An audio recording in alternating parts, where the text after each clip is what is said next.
COVID-19 can be characterized as a pandemic.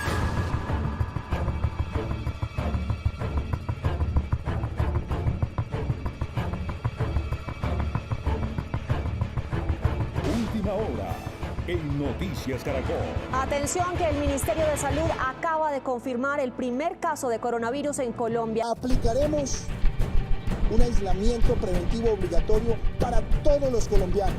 Las alertas están puestas sobre una generación en particular, sobre los jóvenes. Miedo, depresión, ansiedad, soledad, insomnio. Son los efectos psicológicos más comunes de la COVID-19. En la capital, Bogotá, la alcaldía informa que los intentos de suicidio han aumentado un 21% desde el inicio de la cuarentena. El confinamiento por el COVID-19 agravó el problema de la adicción a las drogas en Colombia. Los expertos aseguran que la soledad, la depresión y la ansiedad aceleraron el consumo de sustancias psicoactivas. Las drogas han sido un problema recurrente en nuestra sociedad, afectando principalmente a los más jóvenes. Sin embargo, en la actualidad, una pregunta empieza a surgir: ¿cómo ha afectado y afectará la pandemia del COVID-19 en el consumo de drogas en jóvenes y su desempeño académico? Según la encuesta mundial sobre las drogas, el 58% de personas que utilizan drogas tienen menos de 24 años y el 77,8% viven todavía con sus padres. Según datos de la UNICEF, el 35% de los jóvenes de entre 13 y 15 años asegura haber tomado alcohol en el último mes y el 17% fuma a diario. Durante la pandemia, estudiantes se reportan iniciar o incrementar el consumo de drogas, citando razones como el aburrimiento, la soledad, depresión, estrés y ansiedad causada por el aislamiento y las diferentes medidas tomadas para mitigar el avance de la pandemia. Se sabe que cualquier situación que causa gran estrés o ansiedad puede llevar al uso de drogas, especialmente entre los jóvenes, quienes con frecuencia tienen más dificultad en controlar sus emociones. Estamos bastante aterrados de cómo se disparó el consumo a todo nivel. Uno pensaría que antes por ahí había uno que otro de nuevo en centésimo, pero es que ahora desde los niñitos de sexto, séptimo, octavo, ha habido reuniones con diagnósticas con padres de familia, con estudiantes a través de direcciones de grupo, reuniones con docentes, posteriores reuniones de la comisión del comité de convivencia, reuniones y charlas permanentes con nuestra psicoorientadora, porque la situación nos tiene bastante preocupados. Entonces, a partir de esos diagnósticos que se han hecho, se empiezan a generar una serie de acciones de mejoramiento y acciones de prevención fundamentalmente. Durante la pandemia, en muchos hogares hubo jóvenes que se sentían atrapados con sus padres o familiares abusivos, lo cual llevó a un menor desempeño académico, afectando enormemente su salud mental, llevándolos al consumo de drogas, deserción escolar y hasta el suicidio. Es en este tipo de escenarios que las drogas entran a cumplir un tipo de papel terapéutico.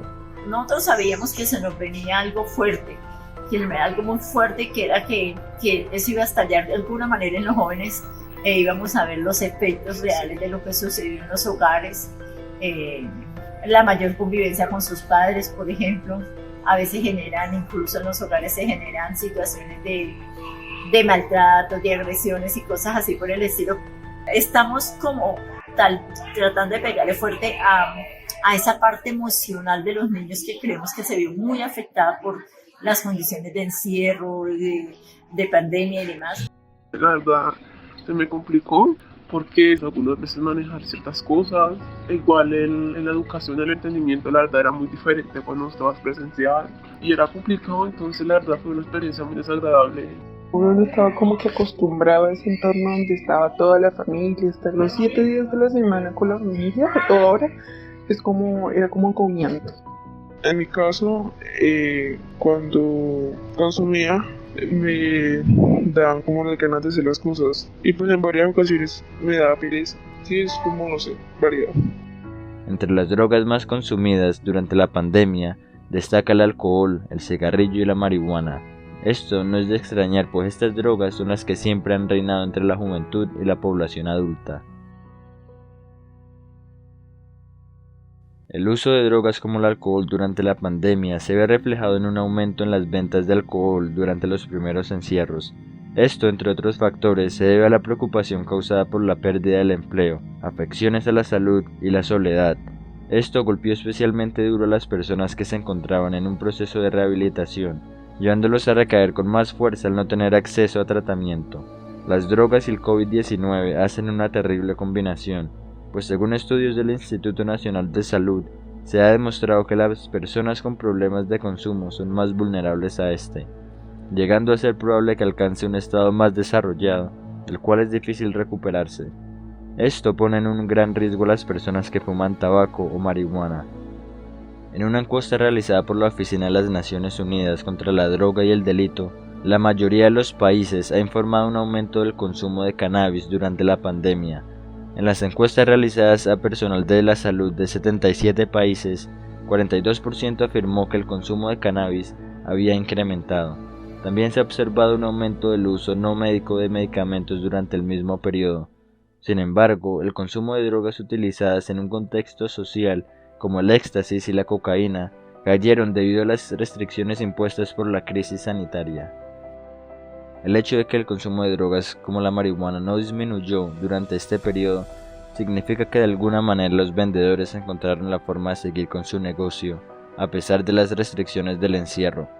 Los mercados de la droga durante la pandemia volvieron a mostrar su capacidad de adaptarse rápidamente al cambio. En un estudio realizado por El Tiempo en la tercera semana de la cuarentena en 2020, se encontró que el 27% de la gente recibió su droga por empresas de envío y domiciliarios, lo cual denota la creciente apuesta a la comercialización en línea y al uso de criptomonedas por parte de los vendedores de drogas. Pues la conseguía por medio de Messenger con un amigo que pues, me decía que tenía y pues yo acepté y pues le compraba. El consumo fue extraño, eso era difícil conseguir las drogas porque los jíbaros sabe que no salían ni nada.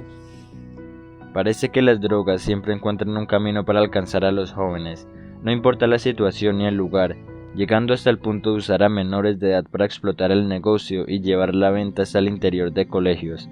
Hay niños que están vendiendo, que hay niños que les venden, describen qué es lo que venden, pues con pelos y señales, que el polvito de tal color, que la cuestión, la pastilla, que las cosas de esas.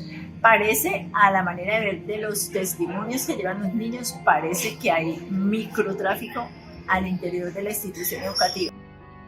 Según el Informe Mundial sobre las Drogas 2021, la percepción de los jóvenes sobre el riesgo del consumo de drogas está muy por debajo de la realidad, por lo que es importante cerrar esta brecha entre la percepción y la realidad para educar y salvar a la juventud. Sin embargo, también se ha presentado una actitud por parte de los jóvenes en la que, a pesar de estar al tanto de los efectos negativos de las drogas, las siguen usando sabiendo los riesgos que estos traen. Pero sé que no metan drogas porque eso daña mucho la vida. Después de la pandemia, en 2021, en países como Estados Unidos, el número de muertes por sobredosis se vio incrementado, llegando a alcanzar un aumento del 28%, con 100.000 muertes en un año, la cifra más alta alcanzada por este país. Durante muchos años, en Colombia, se han invertido millones en grandes campañas publicitarias para la prevención del consumo, pero la realidad es que este sigue en aumento. Tal vez deberíamos empezar a emplear un método como el de Islandia a finales de los 90, el cual era uno de los estados europeos con mayor incidencia del consumo de alcohol y tabaco entre los jóvenes. Sin embargo, desde 2002 se prohibió que, salvo excepciones, los niños menores de 12 años y los adolescentes de 13 a 16 años anden solos por la calle después de las 8 y las 10 de la noche. En este proceso, básicamente, se realizaron estudios locales sobre la población y encontraron que los jóvenes que participaban en algún deporte o que se involucraran con actividades extraescolares eran quienes menos consumían, de modo que decidieron fortalecer estas áreas y los resultados fueron positivos. De este estudio aprendemos que debemos crear un entorno donde los jóvenes se encuentren bien y tengan la opción de llenar su tiempo con actividades positivas, que puedan ser deporte, tiempo de calidad con familiares o incluso videojuegos y películas. Llenar el tiempo con actividades extraescolares que ayuden al fortalecimiento de lazos familiares, relaciones con la comunidad, habilidades artísticas, deportivas, culturales o intelectuales es fundamental para combatir el consumo de drogas en menores. Por otro lado, la pandemia llevó a los gobiernos a cerrar las escuelas por varias semanas, y los estudios sobre el impacto de esta en la educación de los jóvenes están empezando a emerger. El cambio presenciado en la pandemia le dio muy poco tiempo a los estudiantes y profesores para prepararse y seguir las clases normalmente, lo cual tuvo un efecto en la calidad y eficiencia de estas. La virtualidad fue una prueba grande para todos, estudiantes, docentes. Nos afectó fuertemente porque veníamos en una dinámica, veníamos a un ritmo, a un nivel de trabajo, y esto fue un freno en seco, porque primero empezamos el aislamiento, pensamos que iba a ser algo temporal y nos aislamos pensando que se iban a retornar a las aulas un mes o 2 meses después, pero luego se vio que esto iba para largo. Entonces empezó como una incertidumbre, tanto en estudiantes como en maestros, acerca de esto, cuánto iba a durar, cómo nos íbamos a adaptar a las condiciones, cómo podemos seguir en medio de esta situación de no poder estar cerca, no poder contactarnos para trabajar. Un reto bien difícil, o sea, fue un cambio brusco donde nos dejó un poco desubicados a muchos estudiantes, docentes. Durante este periodo también surgieron nuevas herramientas tecnológicas que podrían ser implementadas a la educación convencional.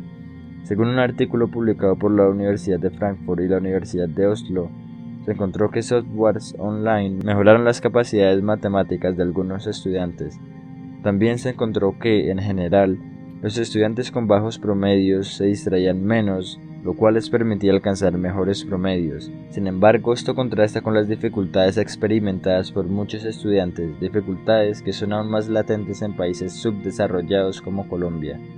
El acceso a Internet, disponibilidad de aparatos y herramientas tecnológicas para atender las clases, falta de un espacio adecuado para tomar las clases y en algunos casos la necesidad de salir a las calles a trabajar. Además, muchos estudiantes afirman aprender menos en clases remotas. Dicen que las interacciones a través de una pantalla son poco reales y dificultan el aprendizaje.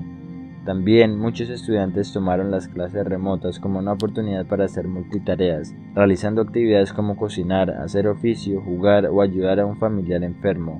Todo esto mientras veían clase, lo cual interpone un obstáculo al proceso de aprendizaje adecuado.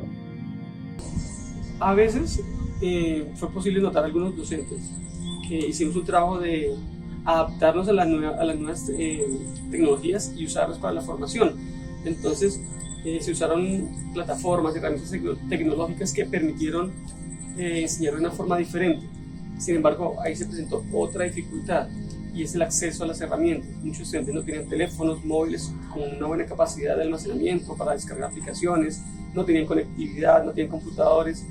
Entonces eso dificultaba que si yo usaba una herramienta o una plataforma para el aprendizaje, un grupo lo podía hacer, otro grupo no lo podía hacer. Entonces ahí se presentaron una serie de obstáculos para poder avanzar, y sí, obviamente se presentó un atraso, en parte por la cuestión de la voluntad del estudiante, de su motivación por trabajar. Ellos estaban preocupados más por otras cosas, estaban con la incertidumbre de qué iba a pasar, esto hasta cuándo. Se empezó a dar un cansancio y una pereza, digámoslo así, en ellos. Y por otra parte, las limitaciones económicas, sociales que hay en la comunidad en que nos desempeñamos. La mayoría de los estudiantes no tienen esta autodeterminación, esta autonomía para decidir que van a dedicar un tiempo para estudiar, van a ser los gestores de su proceso de formación. Muchas veces en la presencialidad uno tiene que estar con los muchachos: hey chicos, vamos a hacer este taller, tenemos estas actividades, por favor vamos a trabajar, tomen el cuaderno, saquen la guía. Hay que estarlos motivando y orientando, y a veces como llevando de la manito. En la educación virtual se requiere que el estudiante sea autónomo, que él sea el que gestione su proceso. Voy a tomar ese tiempo para estudiar, voy a organizar mi tiempo, voy a tomar tiempo adicional porque el tiempo virtual era corto y hay que complementar con una parte virtual y otra parte de trabajo independiente. Y esa independencia no se había desarrollado en los estudiantes, no se había trabajado, y eso hizo que el proceso no fuera tan completo, tan eficiente. El tiempo era más reducido y el trabajo o el aporte, la producción del estudiante era muy escasa. Muchas veces no solía prestar atención, siendo sincera, a las clases en línea. Me ponía a hacer cualquier otra cosa, y sé que está mal, pero es como eso de que uno no está 100% concentrado a la clase por lo que es virtual, o sea, no es algo como que a uno le esté dando el 100%, ya que no siente realmente que se esté dando una clase como tal. No, creo que aprendí menos virtual. La virtualidad sabe que una desconcentración y horrenda, porque usted entra al colegio presencial y solo nos pone cuidaditos, y no haga tarea ni nada, pero no pone cuidado y no aprende algo, ¿no? En virtualidad usted, como le iba, cuesta dormir y no hace nada. ¿Sabe qué? Entonces ni entraba. Yo me despertaba, prendía el celular, ya hace clase ahí, cogía para la calle, me quedaba dormido, yo no sé.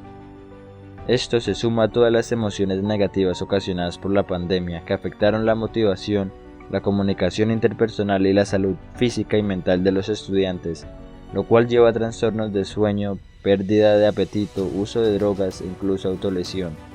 Estudios realizados han mostrado que los estudiantes en América Latina y el Caribe pueden estar más de un año atrasados en los conocimientos requeridos por el currículum escolar, a comparación de los estudiantes en Japón y Australia, quienes están atrasados aproximadamente 2 meses.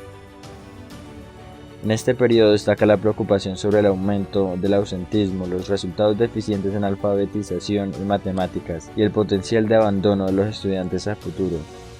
Los indicadores revelan que la pandemia generó el traslado de estudiantes de colegios privados hacia colegios oficiales, causó un aumento de las tasas de deserción y repitencia escolar y profundizó las brechas en los resultados de calidad medidos a través de las pruebas Saber 11.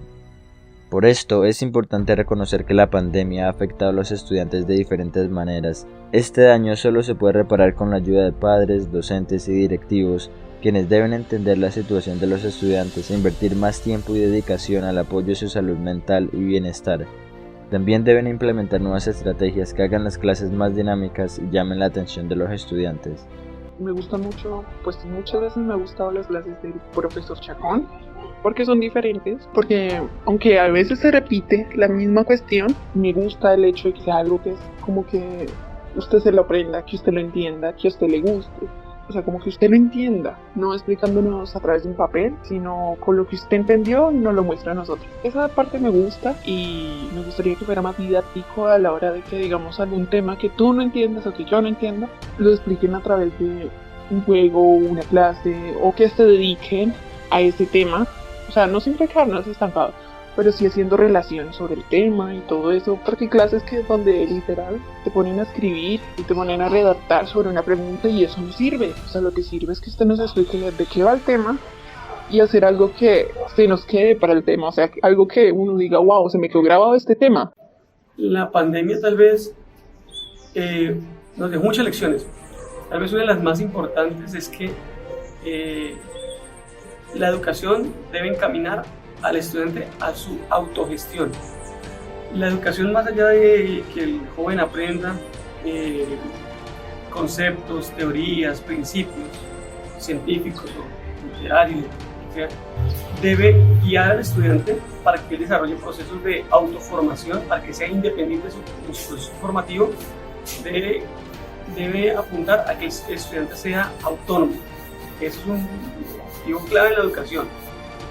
La educación durante ese tiempo de pandemia adaptó a estudiantes y a maestros a desarrollar procesos virtuales, a incluir más las tecnologías, y eso es algo que se queda con nosotros. Es lo que es una ganancia. Los estudios sobre los efectos de la pandemia a los estudiantes apenas están empezando a aparecer. Debemos seguir el camino de estos jóvenes durante unos 5 o 6 años más para tener un análisis completo del impacto de la pandemia en estas generaciones y así tener una idea clara de cómo contrarrestar este duro golpe al futuro de nuestro país.